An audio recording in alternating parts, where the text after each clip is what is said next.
Hello friends, welcome back to our channel always Tandipa. আজকে চলে এসেছি তোমাদের কাছে আর একটা নতুন রেসিপি নিয়ে। সেটা হচ্ছে বেগুনের টক, কিন্তু এটা করব আচার দিয়ে বেগুনের টক। তোমরা বেগুনের টক অনেকেই অনেক রকমভাবে খেয়েছো, কিন্তু আচার দিয়ে কজন খেয়েছো জানি না, কিন্তু এই আচার দিয়ে বেগুনের টকের রেসিপিটা কিন্তু অবশ্যই ট্রাই করো। আর এই রেসিপিটা দেখতে গেলে কিন্তু পুরো ভিডিওটাকে স্কিপ না করে দেখতে হবে। আর যারা আমার চ্যানেলে নতুন আছে তারা ঝটপট চ্যানেলটিকে সাবস্ক্রাইব করে দিও। তো এখানে দেখতেই পেলে মামি এখানে গোটা বেগুন নিয়ে নিয়েছে, বেগুনগুলোকে কেটেও নিয়েছে। আর উনুনের মধ্যে কড়াই বসিয়ে কড়াইটাকে কিন্তু তেল গরম হতেও দিয়ে দিয়েছে। আর কেটে রাখা বেগুনকে ভালো করে ধুয়ে নুন হলুদ দিয়ে মেখে নিয়েছে। কিন্তু এখানে কড়াইয়ের মধ্যে তেল গরম হয়ে গেছে, আর মামি এখানে একে একে সমস্ত বেগুনগুলোকে কিন্তু ছেড়ে দিয়েছে ভাজার জন্য। আর এই রেসিপিটা করতে কিন্তু তোমাদের কোনো এক্সট্রা কিছু লাগবে না, খুব সহজ পদ্ধতিতেই হয়ে যাবে। তো ওখানে যতক্ষণে বেগুনটা ভাজা হচ্ছে ততক্ষণে কিন্তু মামি এখানে আচারটা ভিজিয়ে রেখে দিচ্ছে জল দিয়ে।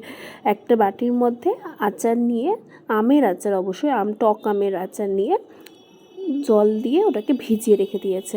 আর এই বেগুনগুলো এক পাশ ভাজা হয়ে গেলে তখন আরেক পাশ কিন্তু মামি এখানে উল্টে দিয়েছে। উল্টে দিয়ে আরেকটু ভেজে নেবে মামি এখানে বেগুনগুলোকে। এবার দেখো বেগুনগুলো কিন্তু ভাজা হয়ে এসছে। তো মামি একে একে সম্পূর্ণ বেগুনগুলোকে কিন্তু তেল থেকে উঠিয়ে নেবে একটা আলাদা পাত্রে। আরেকটুখানি ভাজবে, কারণ কিছু কিছু দেখো লাল লাল হয়নি কিন্তু। আর এই রেসিপিটা বললাম, যদি বাড়িতে হঠাৎ করে কেউ চলে আসে তোমাদের বাড়িতে, তাহলে কিন্তু কিছুই লাগবে না, শুধু বেগুন আর আচার থাকলেই কিন্তু তোমাদের এই রেসিপিটা হয়ে যাবে। তাছাড়া আর এক্সট্রা কিচ্ছু দিতে হবে না। তো এখানে দেখো মামি এখানে বেগুনগুলোকে উঠিয়ে নিল, ভাজা হয়ে গেছে লাল লাল করে একটা বাটির মধ্যে। আর এখানে কিন্তু কাঁচা লঙ্কা ফোড়ন দিয়ে দিয়েছে মামি তেলের মধ্যে। এবার যে আচারটা ভিজিয়ে রেখেছিল ওটাকে ভালোভাবে হাত দিয়ে চটকে নিচ্ছে। আচারটাতে ভালোভাবে চটকে নেওয়ার পর কিন্তু ওই তেলের মধ্যে কিন্তু আচারটাকে দিয়ে দিতে হবে, দিয়ে ভালোভাবে মিশিয়ে নিতে হবে। আর দিতে হবে কিছু মশলা, যেমন দেখো জিরার গুঁড়ো পরিমাণ মতো লঙ্কার গুঁড়ো, আর দিয়ে দিল পরিমাণ মতো লবণ, আর দিয়ে দেবে পরিমাণ মতো হলুদ গুঁড়ো। এবার এই মশলাগুলো দিয়ে কিন্তু ভালোভাবে মিশিয়ে নিতে হবে।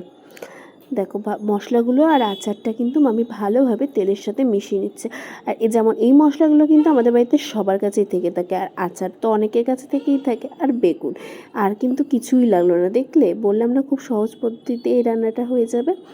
এবার দেখো এই আচারটা মশলার সাথে ভালোভাবে কষে যাওয়ার পর যে বেগুনগুলো আমরা ভেজে রেখেছিলাম সেই বেগুনগুলো কিন্তু কড়াইয়ের মধ্যে দিয়ে ভালোভাবে মশলা আর আচারের সাথে কিন্তু মিশিয়ে নিতে হবে।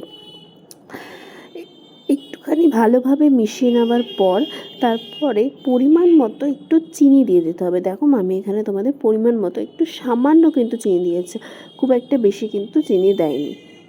চিনিটা দিয়ে ভালোভাবে আরেকটুখানি মিশিয়ে নিতে হবে। দেখো কত সুন্দর কালারটা এসছে কিন্তু। ব্যাস আমাদের রেডি বেগুনের টক আচার দিয়ে। দেখলে কত সহজ আর কত তাড়াতাড়ি একটা রেসিপি, আর কোনো ঝামেলাও নাই। তো এই রেসিপিটা তোমাদের কেমন লাগলো তোমরা কিন্তু অবশ্যই কমেন্ট করে জানবে। আর অবশ্যই এই রান্নাটা বাড়িতে ট্রাই করে কেমন খেতে লাগলো সেটাও কিন্তু অবশ্যই কমেন্ট করে জানিয়ে। আর এবার তো আমার খেয়ে দেখার পালা। তো এখানে দেখো আমি টেস্ট করতে বসে গেছি।